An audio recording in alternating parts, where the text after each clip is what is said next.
Hello and welcome to Talking Business with Beverly. I am your host and business strategist, Beverly Walthour.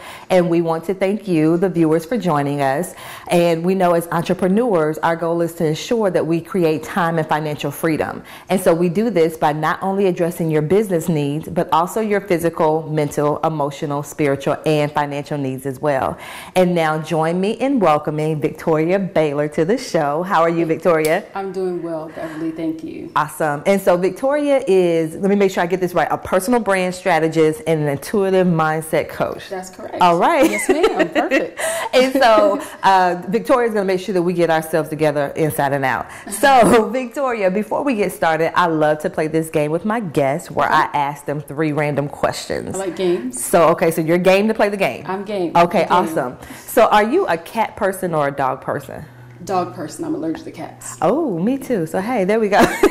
But I love them though. Hey, I know you like love them from afar, love them from afar. And so, what's your favorite vacation spot? Oh goodness, New York City is pretty fun. I like going abroad though, some exotic places. Love it. Yeah. Take me the next time. Yes, we'll do. Santorini's on the list. Okay. Oh yes, I love it. I love it. And then, what's your favorite book?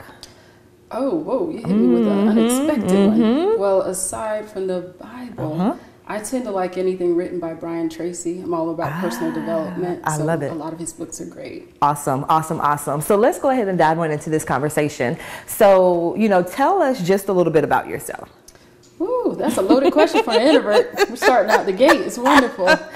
Well, it's interesting. I think if I have to describe myself, I am, which confused me for years, I'm a good mix between a creative and an analytical person.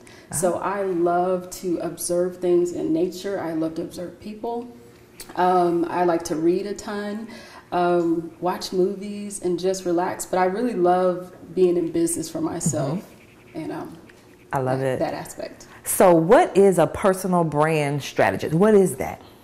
Well, essentially, a personal brand strategist is someone that helps other people with their personal brand.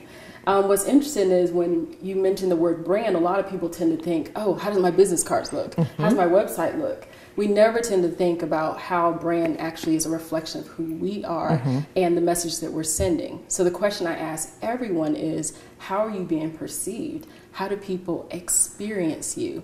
And if you can answer that question, that is the answer to your personal brand. Now, the question to ask after that is, do you like the results? Are you getting the answer that you like? And if not, that's where I come in and I actually help to go in and help tweak individuals on their personal brand, because you yourself are the brand and the branding are the means of supporting the brand. So it's a little tricky sometimes to get that figured out. But I love how you made that distinction, because you're right. When people say brand, okay, my colors are red and blue and my logo is this, but you're saying that's just one of the aspects of your brand, but it's not your brand. Yeah, and to be technical, it's more so your visual brand. So that's how you're supporting yourself, through visual means. That's fonts and functions like that. But when we're talking personal, we're talking about you yourself. And that, in a sense, puts a little bit of pressure on, but it also puts the ball in your corner. And I think of your personal brand as your greatest empowerment tool in business, because if it's all about you,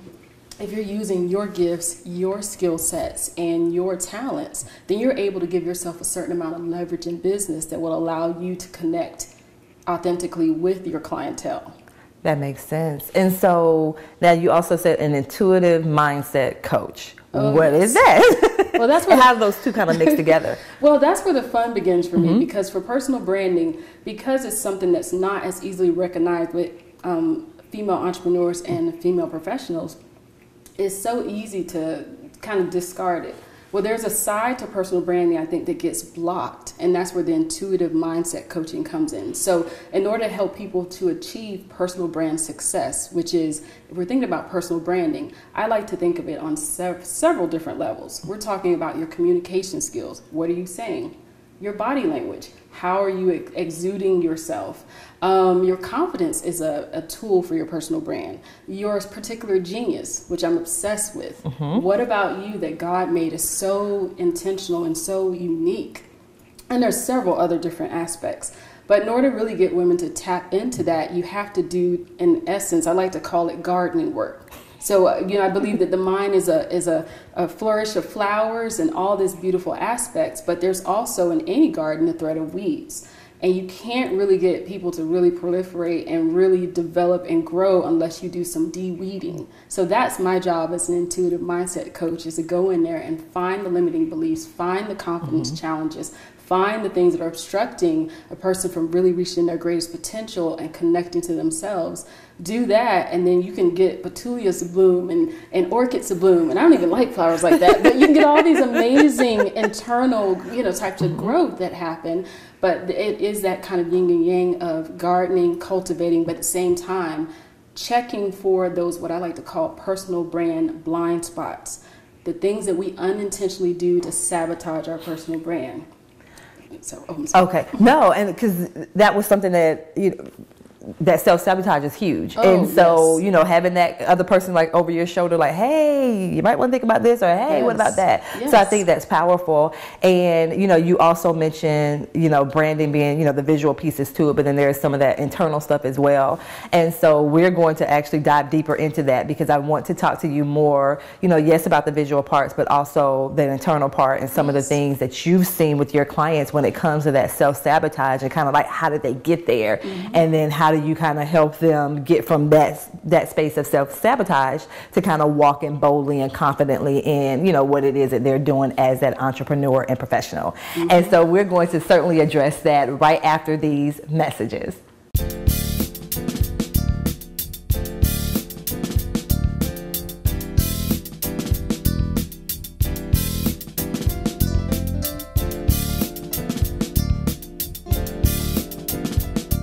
Hello and welcome back to Talking Business with Beverly. So I am sitting here having a conversation with Victoria Baylor. She is personal brand strategist. She's an intuitive mindset coach. And so she was just speaking with us when it comes to branding. A lot of us, we kind of stuck on the visual side of what the branding is. So, our colors, our logo, our business cards and all of that. And so Victoria was just, talking to us, is more to it than that. And so before the break, you mentioned some of the self-sabotage. So for your clients, what have you noticed when it comes to that, the limiting beliefs, the self-sabotage? Like, what are some of the common traits that you notice with your clients?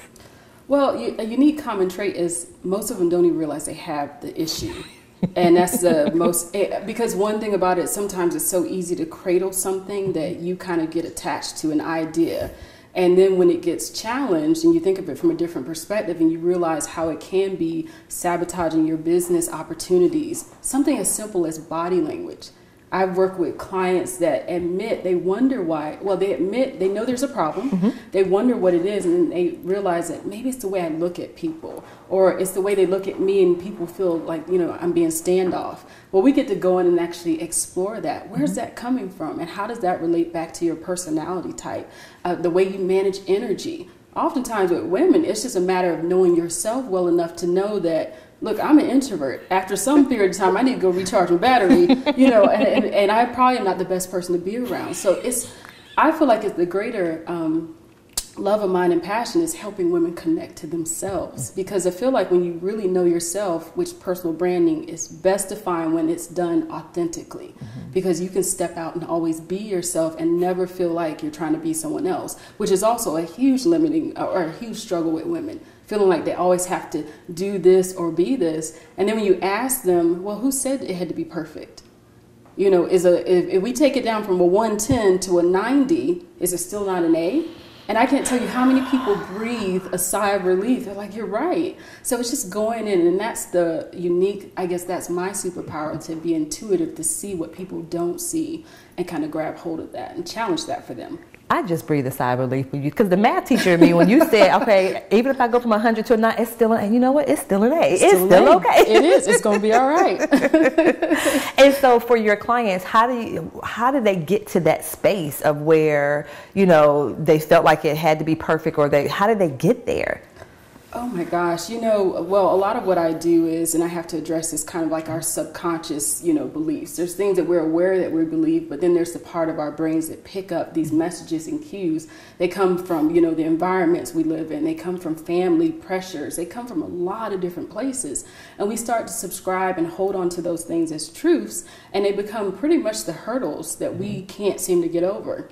you know, the race of life isn't straight. We all know that. So there's always going to be those hurdles, and my job is just to help them see those hurdles a little differently, and actually even see them before they even get there. And for a lot of cases, you can just move them out the way. So it's knowing the difference of how to handle various situations, but really getting connected to yourself. Okay, that makes sense. And so you said for some of your clients, they don't even recognize when they have the problems. Oh, no. So usually when they come to you, what are they coming to you to say, hey, Victoria, you know, how do I make sure that my logo is cute? Like, what do they come to you for? You know, I'm happy you said that. It is the same pattern, and it's a pattern. I am my own client. It is most women that come to me come with the same issue. I am frustrated and I do not know what to do. I'm stuck. Which is why part of my mission statement is helping women get unstuck in business. And because we are so complicated as human beings, and because the personal brand sphere is so complicated, it's hard for the average person to look in and realize the area in which they're stuck. So that's usually where it starts. They can't put their finger on it. They're saying, I know that I'm meant for more. I know I have a strong purpose. I know God has given me so many gifts.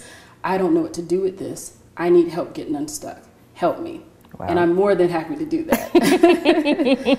And that makes sense, you know, like I said, helping them to recognize the blind spots that they have, because we don't always recognize that. And so you touched just a little bit, but what did you say is the mission? How do you actually support your clients? I help them by essentially getting unstuck in business, no matter what that seems to look like as it relates to personal branding. I help them challenge their limiting beliefs, build confidence, challenge their mindset, help uplift that a bit, and so that they can actually get the profitability, connections, and visibility that they need. And you know, to address your previous question, it is really great when I do have a client come in and say, hey, I know it's my body language. Because I believe self-awareness is a huge part of personal branding.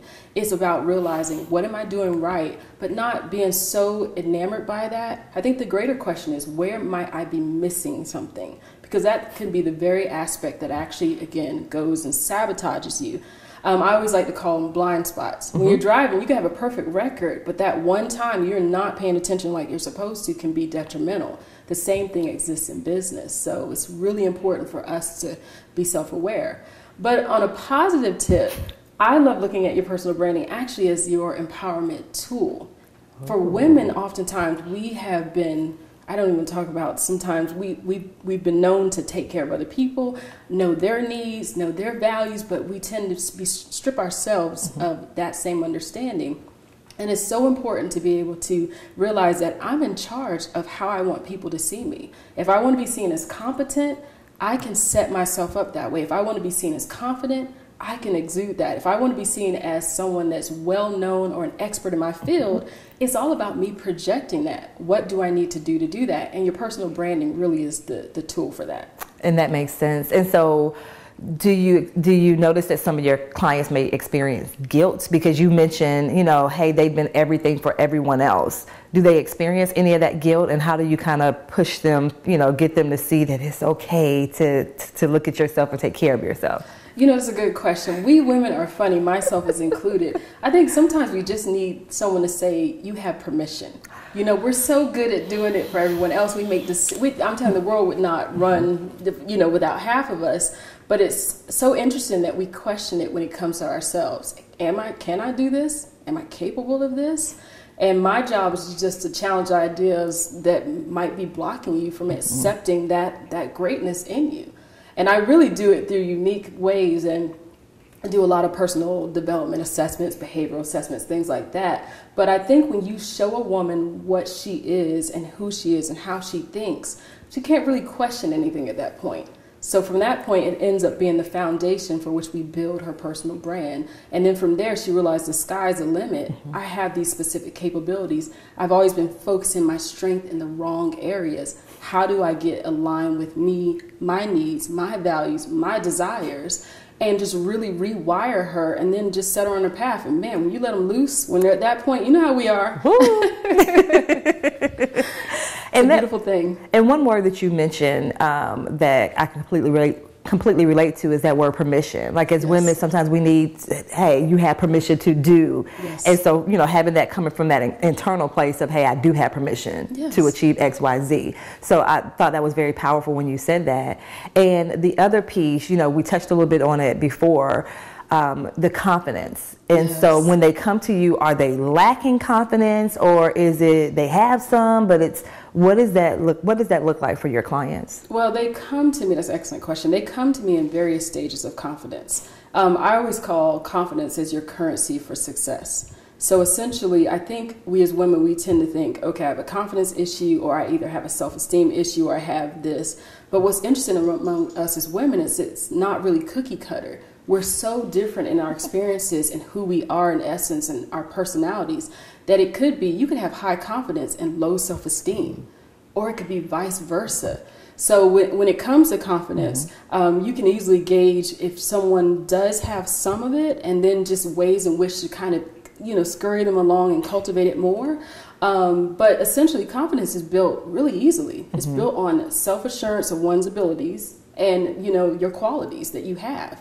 So abilities and qualities. But I find we women don't always own our stuff. We don't own our successes. So if you think about confidence in the terms of a cup, if you had to go and look in your cup and say, okay, I have the reserves to drink, I'm going to head off and do something big. Let me look for my confidence. Let me drink down my confidence.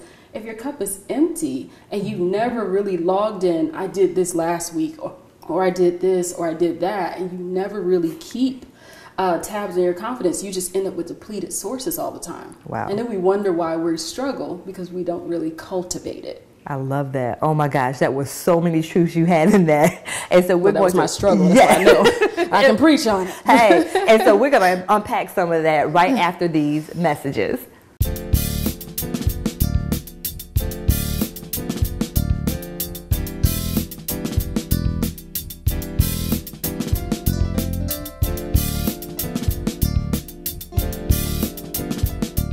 Hello and welcome back to Talking Business with Beverly.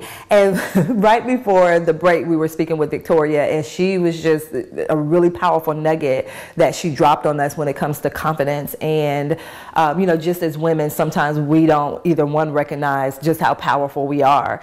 And, also being okay with celebrating those pieces. And so let me ask you this one more time. Where do you think this lack of, and when I say lack of confidence, you said self-esteem, but why don't we celebrate those wins? Why don't we say, you know what, I'm really good at what it is that I do? Where do you feel like that stems from? Oh my gosh. Well, if I had to speak from, I think definitely personal experience, I think we fail to see the extra in our ordinary. So we tend to see ourselves as ordinary. So if you go around and you think you're just ordinary, you tend to say, well, everyone else can do it. There's no big deal to what I've done. Therefore, it merits no type of celebration. But the truth is that couldn't be farther from the truth. We're all extraordinary in our capabilities. And I love that, who was it that made the quote, Einstein. He said, if you judge a fish by his ability to climb a tree, he spent all his time thinking that something was wrong with him. That's my paraphrase version. But he was in the wrong environment. So for a lot of us, it is not understanding that we do have a certain amount of genius. Every time I start a conference, a workshop, or a training, that is my first question I ask every woman in the room. Who in here is a genius? And it is hilarious, the reaction, because you'll see that one woman, hand goes up fast. She didn't even think twice about it. But majority of the room is kind of like, there's a half hand, and then some are like, I dare not. And then when I explain to them, genius simply means that you have an extraordinary ability to do something that probably other people don't do in the way that you do it. Yes. That is the caveat right there. So if I can get women to focus on figuring out what that extraordinary ability is, that becomes almost the premise to even build their confidence levels. And they start realizing, I'm not ordinary. I am capable of doing amazing things. What will happen? And then we start asking questions. What will happen now if I focus this on, this project or that? But I will say something from personal experience, it's the question, what if? I remember growing up, and I think sometimes when we're younger, we have this confident levels and reserves that are off the charts. I imagine you can identify. Yes, we do. We are fearless. But what's interesting for me, the question, what if, when I was younger, was always a positive one. What if I do this and I excel? What if I study for this test and I do it exceptionally well? But life has a way with women, and this is where I speak, with women one-on-one. It has a way of just battering us where that question gets flipped. So you're in a board meeting. It's not, I know the answer. What if I answer and I, astound everybody? The question becomes, what if I answer and I get it wrong? What if everybody thinks I'm dumb? What if and it just flips, and it's our job to start recognizing that negative pattern and start flipping it back up. What if I do this and I fall on my face? It doesn't take away from my genius. It just reroutes me to a better place where I can use that genius and really make some traction in business. Wow. When I'm just sitting here, like, that makes so much sense, and you're so right. You know, just as kids, kind of life gets in the way, and, you know, we stumble one too many times, or someone says something to us that wasn't a positive thing, and now that kind of shapes, you know, what we do as women. And so you touched a little bit on this earlier about the visual side. So we know that you do that internal work with your women, but also I know it's some external pieces too. So when you say your visual brand, what does that mean? Well, the visual side, at least when I refer to it, is the, you know, your fonts and your business cards and your website kind of visual. The personal brand side is the various facets of that, and part of it is visual. So from that side, and that's just the way in which we show up, the types of clothing we wear, you know, how we wear it, and how actually it serves as a connection to who we are authentically. You and I are two different women, and we show up differently. If I can't be a brilliant Bev. I can only be a brilliant Victoria. You know what I mean? So it's really about being mindful of that, but also down to the level of understanding how people will see us. You know, grooming is very important. You know, some of those things that you learn when you're young, but you can't discard in business. Looking well kept, because it says something to the person seeing you, that you care about yourself. And it also speaks even volumes beyond that. Okay, well, I can believe what she says. She seems competent, or she looks like she will have follow through. You know, the person that shows up disheveled, you can't believe the positives. So it's really about leveraging, and personal branding is all about standing out. So then it becomes a matter of, how do you choose to stand out in the words that you speak? What is your overall brand message? What am I trying to communicate to people? And how do I communicate that through my clothing, through my words, through my body language, through my confidence, and so on and so forth. So it's a huge...